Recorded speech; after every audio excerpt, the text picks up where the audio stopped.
নমস্কার। আশার গল্প ইউটিউব চ্যানেলটিতে আপনাদের সকলকে স্বাগত। এই চ্যানেলে টক ঝাল মিষ্টি গল্প সম্ভারে আজ আপনাদের জন্য রয়েছে মৌমিতা মণ্ডলের লেখা ইচ্ছে পূরণ। তাহলে শুনতে থাকুন আশার গল্প, আর আমার সাথে চলুন একটা নতুন অ্যাডভেঞ্চারে। ইচ্ছে পূরণ শব্দটা অনেক ছোট হলেও তার মধ্যে গভীরতাটা অনেক। প্রত্যেকটা মানুষের জীবনে কিছু না কিছু ইচ্ছে থাকে, কখনো সেটা পূরণ হয়, আবার কখনো অপূরণই থেকে যায়। আমরা তো প্রত্যেকেই নিজের ইচ্ছে পূরণ করতেই ব্যস্ত, কিন্তু আমরা কি কখনো ভেবে দেখি যারা পথশিশু, যাদের জীবনটা অন্ধকারে মোড়া, তাদেরও কিছু ইচ্ছে থাকে, মনে থাকে ইচ্ছে পূরণের বাসনা, কিন্তু সেই ইচ্ছে কি তারা আদৌ পূরণ করতে পারে? তারা কি পায় আমাদের মতো খোলা আকাশ? তাদের জীবনও কি আমাদের মতো রঙিন? আজ ঠিক তেমনই এক প্রতিবন্ধী পথশিশু মাধুরীর ইচ্ছে পূরণের গল্প শোনাব। মাধুরীর জন্মের সময় তার মা তার সুন্দর চাঁদের মতো মুখখানি দেখে তার নাম দিয়েছিল মাধুরী। কিন্তু মাধুরীর জীবনটা আর 5টা স্বাভাবিক বাচ্চাদের মতো ছিল না, কারণ জন্মের সময় থেকেই সে প্রতিবন্ধী। তার একটা পা ছিল না। তাছাড়াও তার জীবনটা এই রাস্তার ফুটপাতেই ঘেরা। এই সমস্ত প্রতিবন্ধকতাকে কাটিয়ে মাধুরী কি তার ক্রীড়াবিদ হওয়ার স্বপ্ন পূরণ করতে পারবে? ছেলেবেলা থেকেই মাধুরী ছিল অত্যন্ত চঞ্চল। অন্যান্য বাচ্চারা যখন ভিক্ষা করাটাই তাদের জীবনের পরিণতি বলে মেনে নিয়েছিল, তখন মাধুরীর চোখে ছিল এক নামী ক্রীড়াবিদ হওয়ার স্বপ্ন। এই স্বপ্নে তার একমাত্র সঙ্গী ছিল তার মা। মায়ের ভরসাতেই মাধুরী চেষ্টা করল উঠে দাঁড়াতে, এবং লাঠির সাহায্যে সে উঠেও দাঁড়ালো। কিন্তু দৌড়ানো ছিল তার কাছে স্বপ্নের মতো, কারণ এক পায়ে হাঁটা গেলেও দৌড়ানো প্রায় অসম্ভব। কিন্তু মাধুরীর অদম্য ইচ্ছা সে দৌড়াবে। এইভাবেই কখনো এক পায়ে, আবার কখনো লাঠির সাহায্যে মাধুরী তার অধ্যাবসায় চালিয়ে যায় বছরের পর বছর। এখন মাধুরী 18 বছরের এক নারী। বাকি সব কিছু ছাড়তে পারলেও সে এখনো ছাড়েনি তার ইচ্ছে পূরণের আকাঙ্ক্ষা। সে এখনো দিন গুনে চলেছে যে একদিন না একদিন নিশ্চয়ই সেও সুযোগ পাবে অলিম্পিকে। মাধুরীর মায়ের অনেক চেষ্টার ফলে মাধুরী এখন এক ক্লাবে দৌড় অনুশীলন করার সুযোগ পেয়েছে। এছাড়াও সেই ক্লাবের হয়েই সে কয়েক জায়গায় দৌড় প্রতিযোগিতায় অংশগ্রহণও করেছে। তার কঠোর অধ্যবসায় এবং অদম্য জেদের ফলে প্রায় প্রত্যেকটি প্রতিযোগিতায় সে কোনো না কোনো স্থান অর্জন করেছে। এই ক্লাবের কর্তৃপক্ষ তাকে উপহারস্বরূপ তাকে একটি কৃত্রিম পায়ের ব্যবস্থা করে দিয়েছে, যার সাহায্যে মাধুরী এখন মোটামুটি ভালো করেই দৌড়াতে পারে। কিন্তু সুখ, সেটা কি সবার কপালে সহ্য হয়?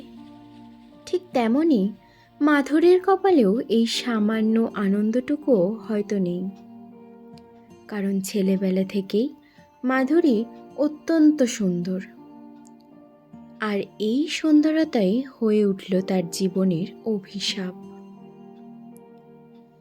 কিছু কুলোকের দৃষ্টি পড়ল তার উপর। একদিন রাতের অন্ধকারে ফুটপাতের উপর থেকেই তারা মাধুরীকে তুলে নিয়ে যায়। অকথ্য অত্যাচার করে তার উপর। আর এদিকে মাধুরীর মা বাবা তাকে হন্য হয়ে খুঁজতে থাকে, কিন্তু কোথাও তার কোনো হদিশ পাওয়া যায় না। ওদিকে কোনো ক্রমে সেই নরপশুদের হাত থেকে সে পালানোর চেষ্টা করে এবং পালাতে সক্ষম হয়, কিন্তু তার উপহারে সে কৃত্রিম পা সেটা পড়ে থাকে তাদের ডেরাতেই। সেই নরপশুদের হাত থেকে পালাতে পারলেও সভ্য সমাজের এই নরপশুদের হাত থেকে কি পালানো সম্ভব? এই সভ্য সমাজের নরপশুর দল ভুলে যায়নি সেই ছোট্ট মাধুরীর গায়ে কলঙ্কের দাগ লাগাতে। তার এই কঠিন সময় একমাত্র তার মাই তার পাশে ছিল ছায়ার মতো, সবসময় তাকে মনোবল দিয়ে গেছে। যে ক্লাব মাধুরীকে মাথায় করে রাখত, সেই ক্লাবও ছেড়ে চলে গেল তার পাশ থেকে। এত কিছুর পরেও তার মনে ছিল অদম্য জেদ। সে আবার নিজে নিজে অধ্যবসায় শুরু করল, কিন্তু কিছু খারাপের পর ভগবান সকলের জন্য কিছু ভালো তুলে রাখেন। ঠিক তেমনভাবেই একদিন এক নামকরা ক্রীড়াবিদের নজরে এসে গেল মাধুরী। তিনি দায়িত্ব নিলেন মাধুরীর।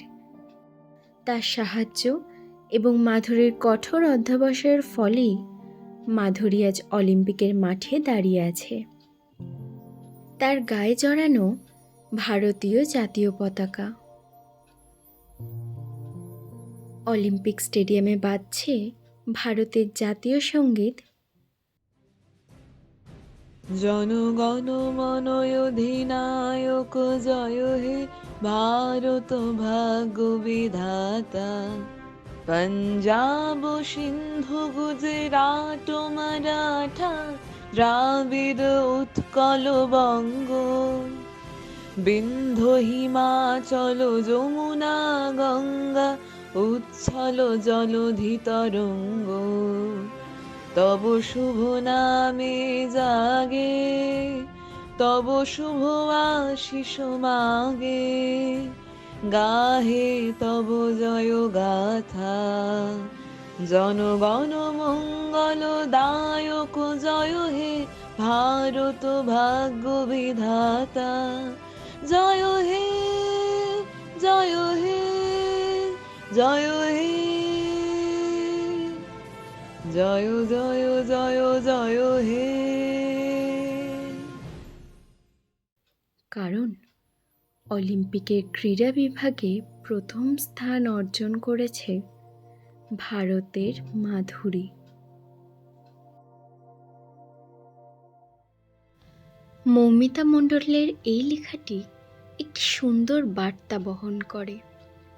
সেই বার্তাটি আমাদের আরও একবার স্মরণ করিয়ে দেয় যে জীবনে চলার পথে অনেক বাধা আসবে, কিন্তু সেই বাধা কাটিয়ে উঠলেই আমরা আমাদের জীবনের লক্ষ্যে পৌঁছাতে সক্ষম হব।